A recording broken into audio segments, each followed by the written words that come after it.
Hi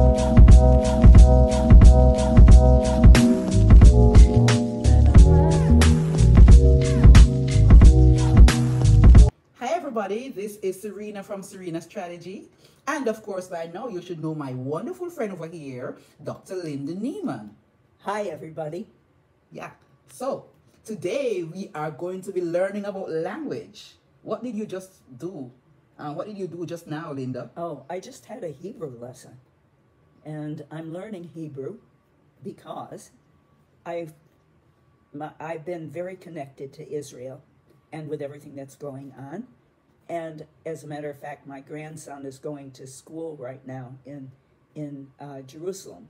So I feel connected, and I think it's important for me to know Hebrew. And my teacher is actually Israeli. Nice. Yeah, I like her. She's pretty smart. She's cool. She knows the language pretty well and she speaks it nicely. It's her native language. Yeah, so she speaks it so natural. Right. I just hear you guys singing your song and I'm like, wow. But today, since you're in the day of language, I want to share my Jamaican language with you. You know, in Jamaica, we speak a language, it's a breaking away from the English language, and we call it patois. It doesn't even spell like how it sounds. It's Patois. I don't even know how we end up with all of these crazy spellings. Yeah? Has nothing to do with patois. I didn't even know about that spelling. Exactly. So, historically, we speak English. Originally, we are English-speaking Caribbean. But in the past, in the days of slavery, our ancestors learned to adjust the English language a little bit to make it their own. That means when the slave masters are, doing stuff to them and they don't want them to know what's going on, they would do a little breaking away from the English language. Did they speak the English language, actually? They did. So, initially, I guess because some persons came from Africa, or the slaves that came to Jamaica were from Africa, and they had a mix of other languages. However, our leaders, our rulers, our slave masters at the time were English-speaking people. And so because of that, we were taught the English language, but people wanted something unique that when they were communicating by themselves, they wanted a language that they could understand without the English 100%. Was that a natural thing? Was that a natural thing? I don't know if I would say if it was natural or not. I know what was happening is that they came under tremendous pressure, slaves are usually beaten and all of that. And so they had to find a way to communicate their way of escape, their way of coping, their way of survival. And so, yeah, I know in this time we talk about trauma bonding. There was a lot of trauma bonding at that time where people, were experiencing similar things, hardships and everything, and they wanted a language that I could say to you, I am feeling what you're feeling. So as we go out in the field and do the work, don't get disheartened. Don't let them see you becoming weak. Or if they were planning to say, okay, we're going to meet up at this particular place, this is how we're going to sing it in a particular way. So when our slave masters hear us humming and doing certain stuff, they won't even think anything of it. But what we're pretty much doing is communicating and understanding. We're communicating how we're going to meet. We're communicating how we're going to move ourselves beyond what we're feeling. That's so fascinating to me. It is. And just learning the Jamaican language is just beautiful. So it's not so much a Jamaican language, it's really a dialect, derived or shifted from the original English language. So Linda and I, we are going to try to learn and we're going to teach you. And while Linda is learning also about this Jamaican dialect, the patois. So I'm going to share some words. What's interesting to me is you tell me it's patois, but it's not spelled like that. Exactly. How is it spelled? Patois. Which I don't know what the hell that is. OIS is kind of a French thing. Exactly. I don't know how we end up with that spelling. I know. Because OIS is kind of, in French, is bois. Yeah. But guess what? We are not French-speaking people, so I don't know. Yeah, you became French. I guess we became French at some point. Yeah. All right, so I'm going to share a few of the words that we have derived from the English word. All right. Go. Go, instead of saying go, we make it faster. So we say go. Go. Go. Go. So instead of saying go, you say Go. that's it. Down, instead of saying down, we say dung. Dung. Dung. Dung. So it's D-U-N-G. Oh. Dung. With a V. D. D. D. Dung. So it's coming from down, so it's going to be dung. Dung. Dung. Dung. Yeah. Dung. Girl, we don't say girl, we say gal. Gal. Yeah. Like coming from the word gallon. Gal. Gal. Or girl. We say gal. We call it girl. You say because it's you're picking up the gal, but we say gal. Gal. Sometimes we spell it with a G-Y-A-L. Yeah. Gal. Gal. Yeah. And boy, boy. So it's like a B-W-O-Y. Boy. Boy. Yeah.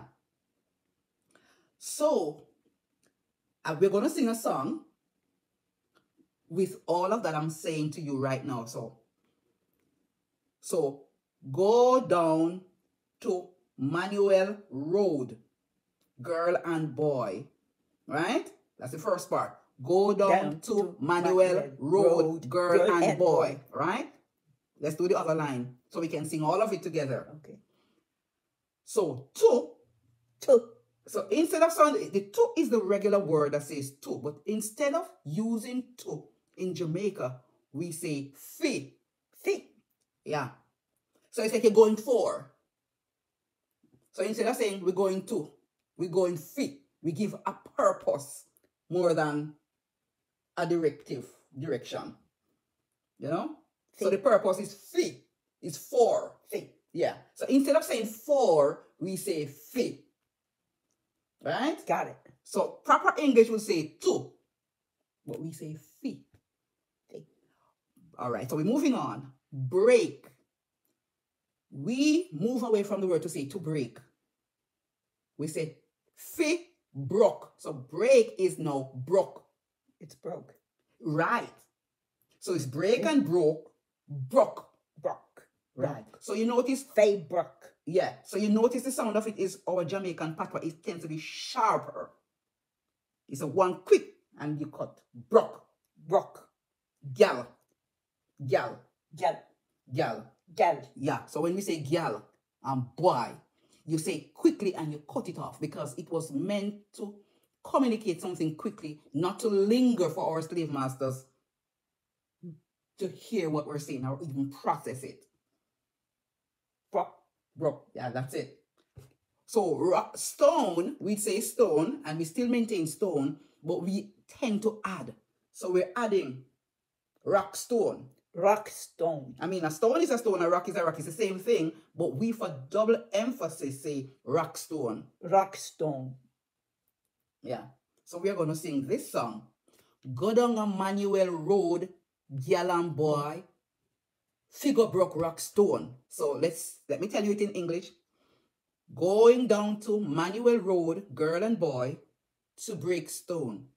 Break them one by one, girl and boy. Break them 2 by 2, girl and boy. Break them 3 by 3, girl and boy. If your finger gets smashed, don't cry, girl and boy. But we're going to put it in the patois, right? So we're going to start. Go down the Manuel Road. Ready? 1, 2, 3. Go down the Manuel Road, gal and boy, figure broke rock stone. Go down the Manuel Road, gal and boy, figure broke rock stone. Broke them 1 by 1, gal and boy. Broke them 2 by 2, girl and boy. broke them 3 by 3, Girl and boy. broke them 4 by 4. Girl and boy. Finger mash, no cry. Girl and boy. Finger mash, no cry. Girl and boy. This is good, right? Yes, this is good. So, go down that Manuel Road, gal and boy, figure broke rock stone. Broke them And one by one. Gal Girl and and boy. boy. Broke them two by two. Girl and boy. And you're saying girl, you need to say gal. Girl and boy. Yes. Say it again. Girl and boy. Gal and boy. Girl and boy. Are we gonna sing it one more time, right? Okay. Go down Emmanuel Road, gal Gal and and boy, boy. figure broke Rockstone. Girl and boy. Go down Emmanuel Road, gal Gal and and boy, boy. figure broke Rockstone. Girl and boy. Broke them one by one, Girl and boy. broke them two by two, Girl and boy. broke them three by three. Girl and boy. Finger mash, no cry. Girl and boy. Finger mash, no cry. Girl and boy. And there is more to this song, but this is the part that we're learning today. And every week we're going to do a little bit more patois and we're going to sing another song. You and Daniel always used to sing this other Jamaican song. Which one? I don't remember. Oh, come, Mr. Taliban. Yeah, come Mr. Taliban. Right. Hold that one start again.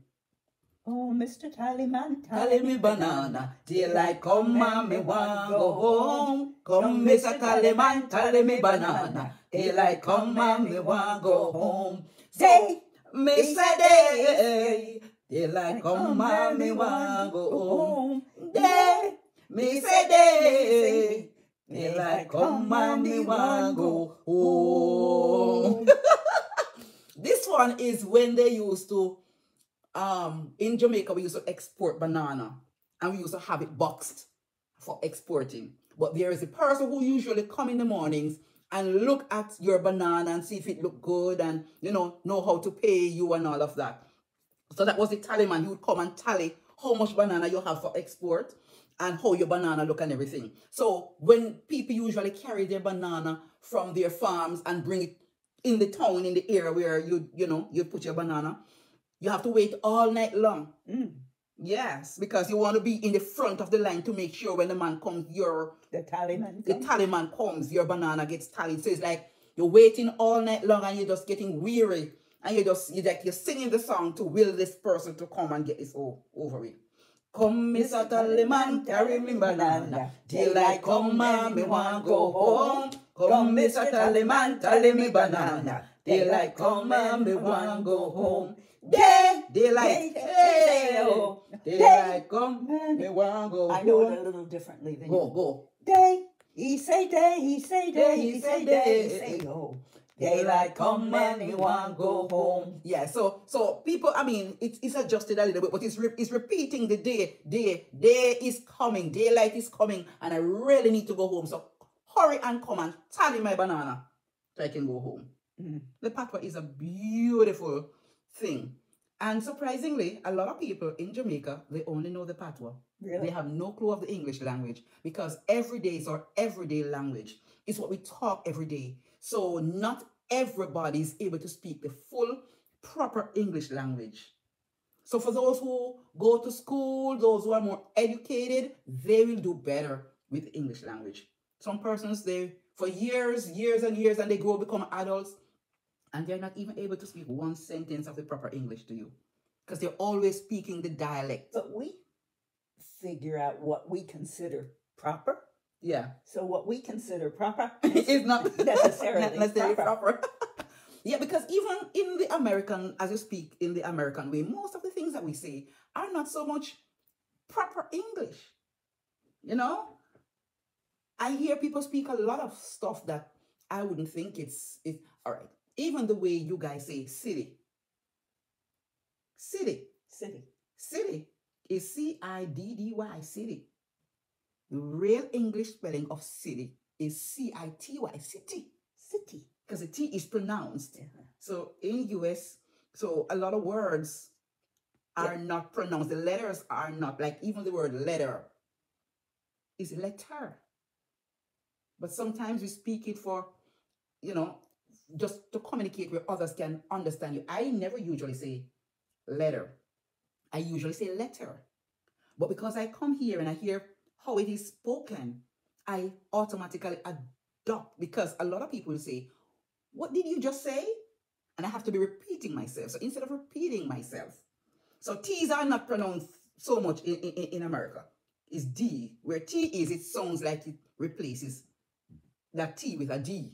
how people say city, you know, leather, that kind of thing. You know, all I know is my parents were first generation Americans. Yeah. And my mother in particular wanted to be proper. Yes. So she taught us every time we talked like dialect or something, she corrected us. Yeah. So, and grammatically, she corrected us. So we learned things like, it is I. Yes. Instead of, it's me.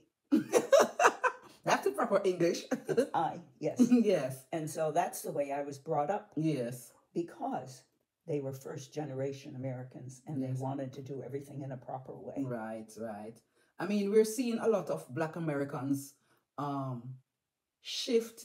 So how the Black Americans speak is way different from how you find someone who is a white American will speak. And they sound more like slangs than proper English, you know? So even within this culture, there's such diversity. Yes. And even people here can hardly understand other people when they speak. Language is beautiful, right? Yes. Yeah. And just learning about different cultures, very rich. It's, you know, what's interesting to me is when I hear you speaking patois, it's so musical. And I can get the feeling of the music in my ear just by listening to you. Yeah. A lot of people, when I am at work also, my supervisor will say to me, "Oh, Serena, when you speak with your family, you do it so fast and it sounds so beautiful." You know, they hear this musical sound coming from the language. And I guess that's how it is when you don't know a language, because when I hear the Hebrew language too, you know, it sounds so musical. When I hear other people speak, even the Chinese and all these other people, when they speak in their language that we don't know, it sounds very, very musical.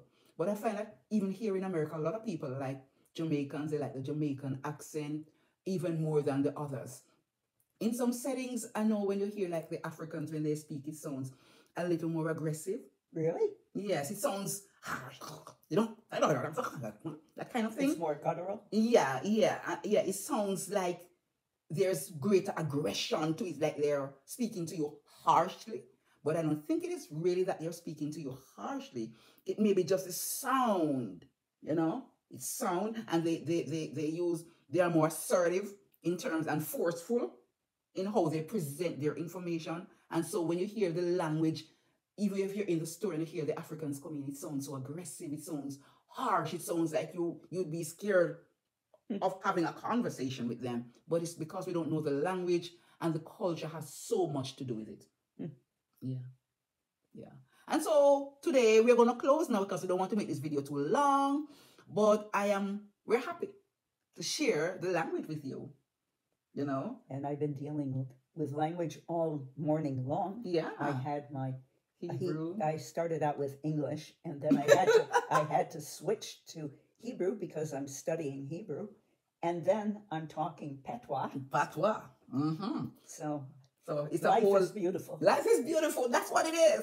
Life is beautiful, and as you get new experiences, you know, our whole life change, and we learn to appreciate other cultures and other people a little more. Why should we complain? Just chat patois, sing patois, and have a good old time. Good? All right, guys. Bye-bye. Thank you for sharing with us. Bye. We'll talk another time.